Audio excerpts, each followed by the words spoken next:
প্রতিদিন তো কমপক্ষে 2টা, কাইলে 2টা করছে। 2টা ছাড়া ওয়াজ চলবেই না, নিম্নে 2টা লইতেই হবে, আমাকে মান্যত করা, বুঝেন না? তুমি 10টায় দেবা বয়ান, আমি হেন ওই ঘাস কাটবো?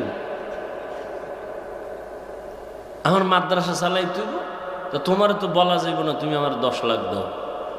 তো কষ্ট করে 2-4টা কইরা মানুষ যদি হাদিয়া দেয়, দিয়া সংসার, মাদ্রাসা, শিক্ষক, ছাত্র হালাল ভাবে, আমরা তো আর আকাম করি না, সিনেমা হল করি না, গাঞ্জা খাওয়াই না, মানুষের ক্ষতি করি না, মাদ্রাসা করি। এমন একটা জায়গা লইছি 15 কোটি টাকা দাম, মাদ্রাসার সামনে বিশাল এক মাঠ। মালিক দিতে চায় না, বহু বাহানা করে, ওরা 70 লক্ষ টাকা দিয়ে মোটামুটি আটকাইছে। এখন কিছু সাইনবোর্ড লাগাও, আলেম ওলামা 100 জন আইনে, এরপরে দোয়া করানো, মাঠে সাইনবোর্ড ফালাইয়া, এরপরে মানুষের কাছে কিছু চামো। রসুল চাইছেন, আমিও চামো, এটা সুন্নাত। টোটাল 20 কোটি টাকার একটা প্রজেক্ট মাথায় নিয়ে ঘুরতেছে। 70 লক্ষ টাকা মোটামুটি দেওয়া হয়েছে, আল্লাহর শুকর। ও টাইম দেবে কিছু, পেরেশান, এত টাকা কই পাবো? তা আবার অন্তরের বুঝে, মাওলায় দিলে সময় লাগে। বাংলাদেশ বলে গরিব, কোন চোরে কয় গরিব? দেখছেন নি টাকা কেমনে বাইর হয় কলা গাছের ভিতরে দিয়ে? টাকা টাকা চারিদিকে। একজন সাধারণ মানুষের টাকা বলে 184 কোটি, সাধারণ মানুষ কামাই আলাইছে। আল্লাহ হযরতের হায়াতে ইজ্জতে বরকত দান করেন। সমস্ত উলামায়ে আহলে হক, মুরব্বী যারা, সবাইকে আল্লাহ পাক দ্বীনের জন্য কবুল করেন।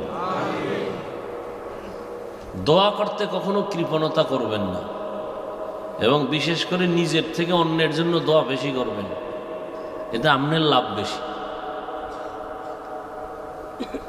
স্পষ্ট রসুলের হাদিস, একজনে দোয়া করলো, আল্লাহ সবাইরে মাফ করো, তো একজন ফেরেশতাকে আল্লাহ পাঠায় দিয়ে কয়, কি কইছে দেখ। আল্লাহ দোয়া করছে কার জন্য? কয় সারা দুনিয়ার মানুষের জন্য। কয় নিজের জন্য করে না? কয় না। কথা সাক্ষী থাক, কি কইছে? কয় সবাইরে মাফ করো। কয় আগে আমি ওরে মাফ করলাম। হারাম অভ্যাস খারাপ। আমরা নিজের জন্য খুব গুছাই টুছাই দোয়া করি। ইমাম সাহেবের জুমার দিন কইছে, হুজুর আব্বার জন্য একটু দোয়া করেন। মনে মনে নিয়াত টাইট মতো দোয়াটা করলে 1000 টাকা দিয়ে দেবো মনে হুজুরের হাদিয়া। হুজুরের দোয়ার মধ্যে আরো 4-5 জন আর বাবার নাম কয়ে গেছে। মোনাজাতের মধ্যে আর মাথা গরম হয়ে গেছে। দোয়া চাইলাম আমার বাবার, এটা ভাগ হইয়া গেল এখন 6। আমি তো এই আংশিক দোয়া চাই না, মোনাজাতের ভিতরে মাথা গরম, হাদিয়ার গুল্লি মারি। শেষ পর্যন্ত 100 টাকা হাতে লইয়া ইমাম সাহেবরা দিয়া কয়, এরমই কইরেন জান। এরম মূর্খ আছে না? আর একজনের দোয়া চাইছে, আমার মা বাবার জন্য, দাদার জন্য দোয়া করেন। তো হুজুরে দোয়া করছে, আল্লাহ এক ভাই দোয়া চাইছেন তার দাদার জন্য, আপনি মাফ করে দিয়ে। মোনাজাতের ভিতরে আর মাথা গরম হয়েছে, নাম কইল না কেন? আল্লাহ তো ঠিক পাইবে না কোন দাদা, এই নামে তো কত মানুষ আছে বাংলাদেশে। এরকম কিছু মূর্খ আছে না? দেখ না, জানা যায় গেলি কিছু পণ্ডিত আছে, মূর্খ পণ্ডিত। ইমাম সাহেবের রেখা, হুজুর কি বাংলা নিয়ত কন? কয়নি। বাংলা নিয়ত কিসের? আবার কিসের নিয়ত? রসুল বাংলায় কথা কইছে, তা তুমি বাংলা নিয়ত পাইছো কি?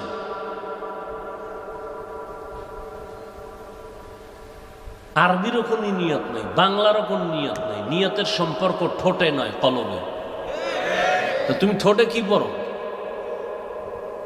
রসুল বলে কলবে, তুমি কেন চালাকি করো? রসুলেরটা ভাল লাগে না? ইমাম সাহেবের এটা মুখস্থ করতে হইব, জানা যায় না কইতে পারলে তো আমারে খারাপ জানবে।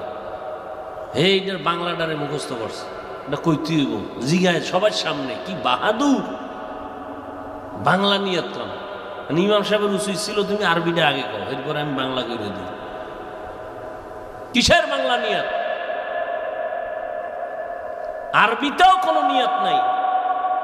নিয়তের সম্পর্ক কোথায়?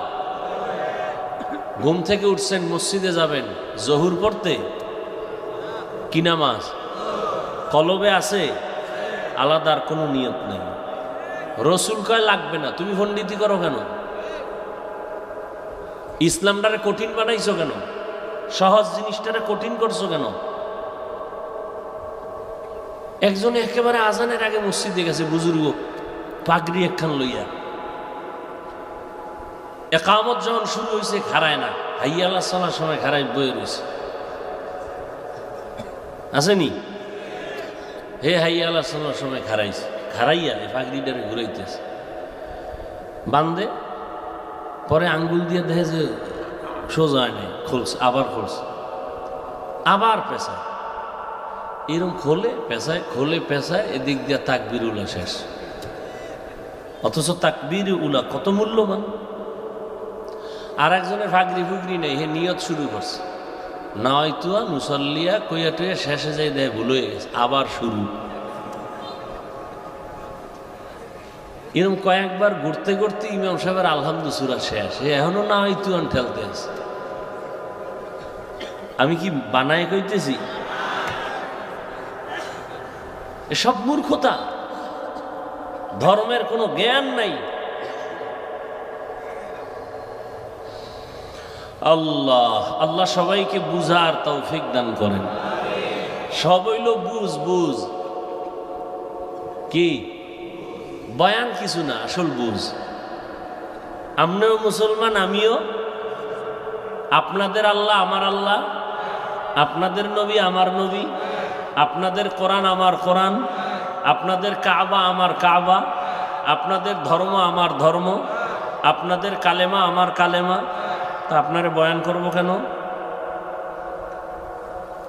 বয়ান তো হিন্দুদের করব, ওরা আল্লাহ চিনে না, নবী চিনে না, কোরআন বুঝে না। খ্রিস্টানদের করব, এহুদিকে করব, বৌদ্ধদের করব, আপনাকেও কেন?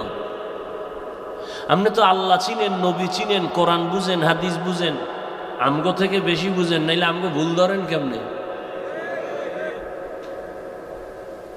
আপনারা বয়ান করুন কেন? অথচ আপনারা করবো কেন না? আপনার পিছে ঘুরতে ঘুরতে ঘুরতে ঘুরতে খানা নাই, ঘুম নাই, টাকা নাই, চিন্তা নাই, রাত নাই, দিন নাই, বৃষ্টি নাই, রৌদ্র নাই, গাধার মতো ঘুরতেছি, গাধার মতো।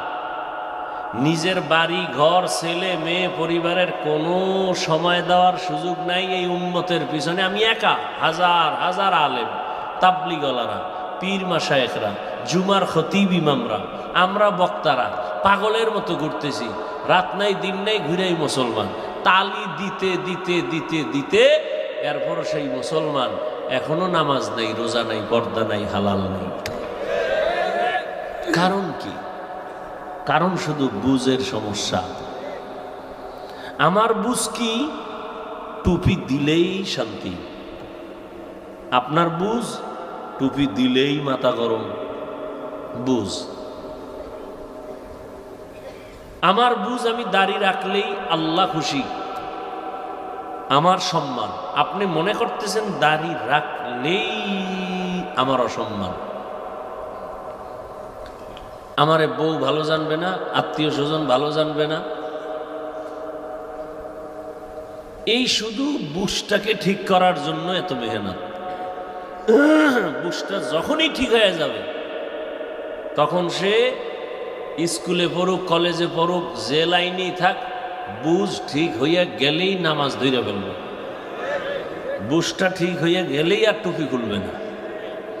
বুঝ লাইন মতো হয়ে গেলে আর দাড়ি কাটবে।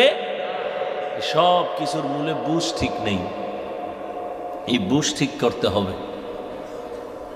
আল্লাহ সবাইকে বুঝার তৌফিক দান করেন। কিছুক্ষণ শুনবেন তো না উঠা বসা করবেন? আর ঘুমাইবেন? বাঙালি তো রাত্রে ঘুমায় না। পৃথিবীর বহু বছর ধরে চক্রান্ত করে জাতিকে পেরেশান করে দিয়েছে বেঈমানরা এই মোবাইল হাতে দিয়ে।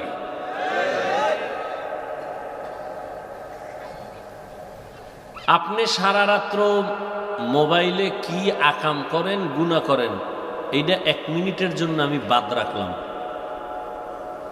মোবাইলের উপরে কঠিন বয়ান আমি ছাড়া কেউ করে কিনা আমার জানা নাই। প্রত্যেকটা বয়ান আজকে আমি ওই সাইডটা যাব না, শুধু একটা পয়েন্ট যেটা আমার অন্য টাইমে আমি এই পয়েন্টটা বলি না, হঠাৎ জেহেনে আসছে, এখন আসছে। কোনোদিন মোবাইলের বয়ানকালে আমার এই পয়েন্টটা আসে নাই, যেটা এখন এইমাত্র আসছে আমার জেহেনে। সেটা কি? আপনি মোবাইলে ভালো জিনিসই দেখেন, কথার কথা, ফলাফল কি হলো? আপনি সারা রাত মোবাইল দেখছেন, গুনাহ করেন না, বুঝলাম। সারা রাত্র আপনি ঘুম মারছেন নি? হ্যাঁ, মারছেন। বাস, আর কিছু লাগবে না। পৃথিবীর সমস্ত চিকিৎসা বিজ্ঞানীরা একমত, সমস্ত চিকিৎসা বিজ্ঞানী। ওদের কথা বলি কেন জানেন? আমাকে হুজুরগো আপনারা পছন্দ করেন না, শুনেন ঠিক, কানের উপরে দিয়ে একটা মাছি উড়ে যায় এরকম মনে করেন। এই জন্য ওদেরটা তো মানবেন, কারণ ওরা তো আমাকে আপনাদের খালতো ভাই, প্যান্ট শার্ট টাইওয়ালা। ওই চিকিৎসা বিজ্ঞানীরা, সমস্ত চিকিৎসা বিজ্ঞানীদের একমত, পৃথিবীর মানুষের সুস্থ থাকার জন্য শ্রেষ্ঠ মহা এক ঔষধ হলো রাতের ঘুম। আপনি মোবাইলে কি করছেন ওটি ডেলি বলি, আজকে বললাম না, কিন্তু এতটুকু বলেন, আপনি যে রাতের ঘুমটা নষ্ট করলেন, আপনি সুস্থ না অসুস্থ? আজকে বাসায় গিয়া গুগলে সার্চ দিবেন, টাচ মোবাইল দেখলে শরীরের অঙ্গ প্রত্যঙ্গের কি কি ক্ষতি হয়। চিকিৎসা বিজ্ঞানীরা ডিটেলস ওখানে সব বলে রাখছে। কিডনি দুর্বল হয়, হার্ট দুর্বল হয়, ব্রেন দুর্বল হয়, চোখের পাওয়ার নষ্ট হয়, কানের পাওয়ার নষ্ট হয়, এরপরে চরিত্র নষ্ট। তাহলে আপনি রুহু থাকবে, দেহ থাকবে না, পঙ্গু হবেন ভাব। দেখেন না এখন স্ট্রোকের রোগ বাইরে গেছে, ডাক্তার কয় কোনো রোগ নাই, হঠাৎ করে মরে গেছে। কারণ কি? কয় হঠাৎ রোগের মরণ, নতুন একটা রোগ আসছে, হঠাৎ রোগ।